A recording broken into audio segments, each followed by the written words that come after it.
Today's video was sponsored by Pop Culture Zone Pressing Services. If you need your comic books pressed, I personally vouch for Pop Culture Zone as being one of the best professional companies in the game, offering hands down the lowest prices out there. Services start at only $9.99, and every order placed will receive free fast track turnaround times. Even though I press comics for my personal collection, whenever I need a professional press for my key comics, I send them off to Pop Culture Zone, and every single book that I've received back, every single one, has had results that have exceeded my expectations, and I am sure that they will exceed your expectations as well. Make sure you go check the link in the description below to head over to their website, popculturezone.com, for complete details on services and how to begin your order.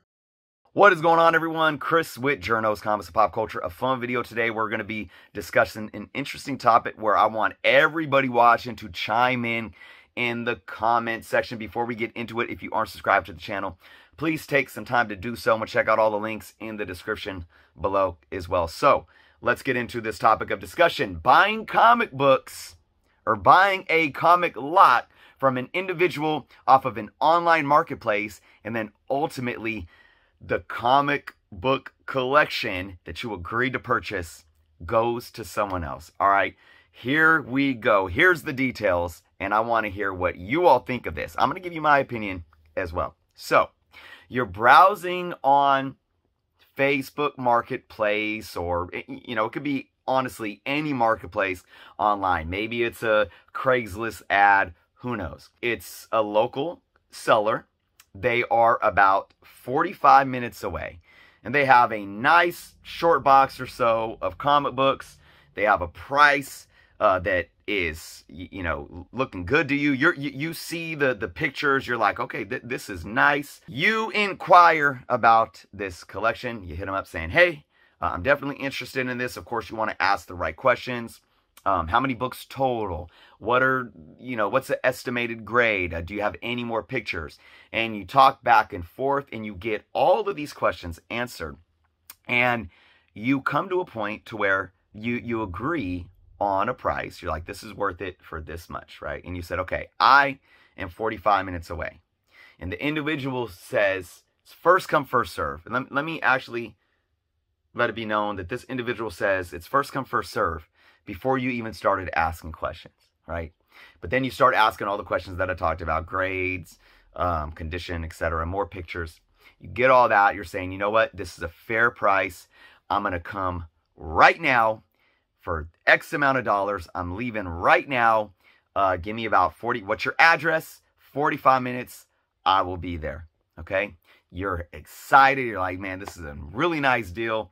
You get in your car, you throw on some tunes, you're driving, it's a nice day, you got your windows rolled down, maybe you got the sunroof open, and you're just super, super excited. Maybe you have a YouTube channel and you're going to do a video showing off the collection once you have it.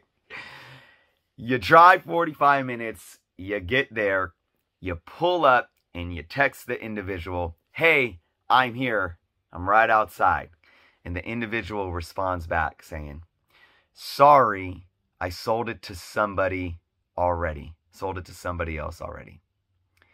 What would you do in this situation? And the question I'm asking today, did this seller have the right to sell that collection knowing that you were on your way? Now, before I answer just a simple yes or no, I think the seller was in the right. He had all the right to do what he needed to do to sell that collection. No, the seller was completely wrong. Let me add some context, okay? Or let's focus on some key factors in this. Number one, the seller absolutely made it clear that it was first come, first serve. All right? So, you got it. Whether you think he's wrong or right, you got to look at that. You got to look at that factor, okay? But let's play devil's advocate and look at it from the other standpoint. You agree on a price, and you let the individual know that you are on your way. You want that collection. There's no, like, you're done negotiating. There's no going back and forth. You set a price, deal, I'm on my way. I'm going to the bank. I'm getting cash out. I'll be there in 45 minutes.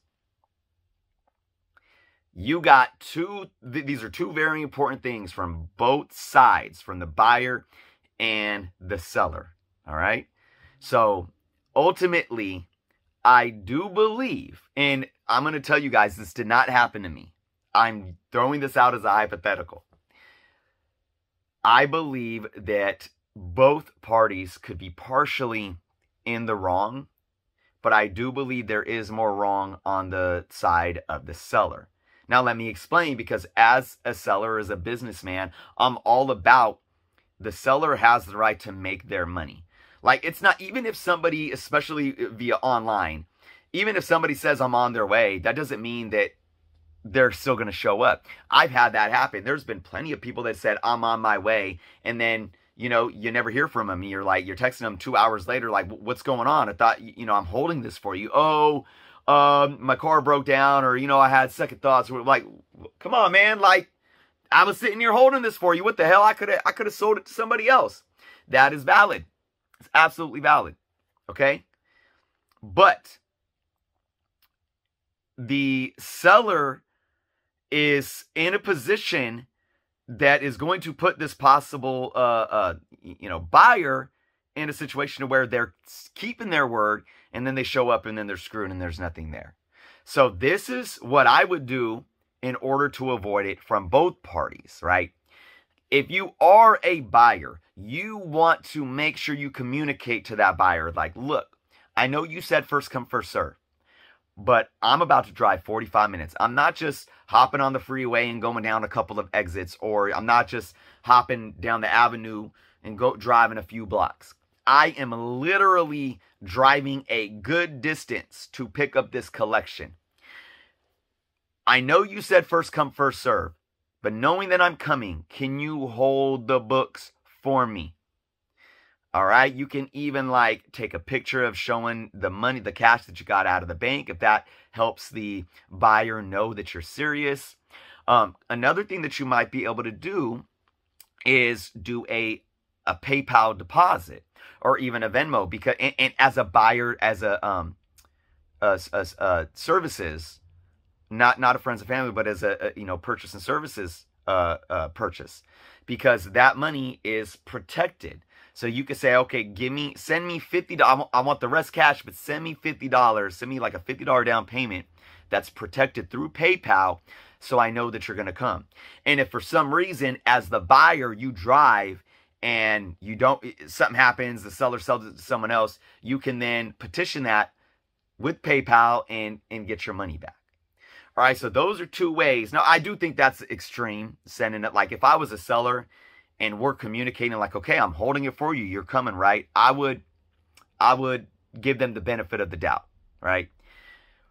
Another thing that you could do as a buyer, though, is obviously communicate like that. Like, look, I'm going to hold this for 60 minutes, for 1 hour. You say you have 45 minutes to get here. I'm going to hold this for you for 1 hour. If I have any other potential buyers, I'm going to be completely honest with them. I'm going to say, hey, look, I'm holding this for 1 hour for another buyer, but I'm going to leave you on standby. I'm going to leave you on standby. So as soon as I know, or if this buyer falls through, you're going to be the first one I hit up, because any potential buyer that is interested in like a collection or a lot like this, especially through an online marketplace, they're not necessarily going to go somewhere, right? If they're really interested and you give them an extra hour to say, this is pending, but I'll let you know you're next in line, 9 out of 10 times, there's a high percentage chance that if you go back to them and say, okay, this buyer fell through, you're next, it's up, it's yours, come get it, they're still going to come get and purchase that collection for you.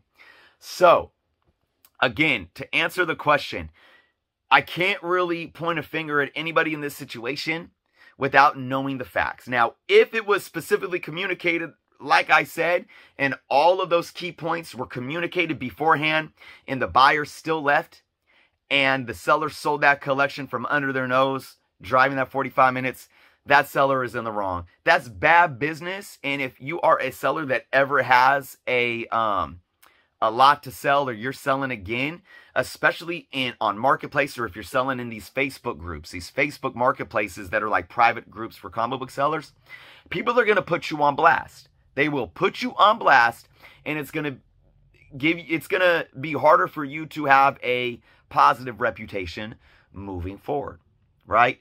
But you got to put some accountability on the buyer too, to make sure that buyer communicates with them fully. Don't go selling this up from under my nose. What do we need to do to make sure that I can get there and it's still going to be there and you're going to keep your word? But ultimately, I know sellers want their money, and I know people can be flaky, fishy, and a seller needs their money. But a seller also needs to understand business, and they need to understand good business. Even if you're not a brick and mortar, even if you're not a corporation, even if you're not some big multi-million-dollar, multi-billion-dollar entity like McDonald's or Starbucks, even if you're not a mom-and-pop shop, corner shop, even if you're just selling comics online, even if it's not an online website, even if it's in a Facebook group or a marketplace, you need to understand good business.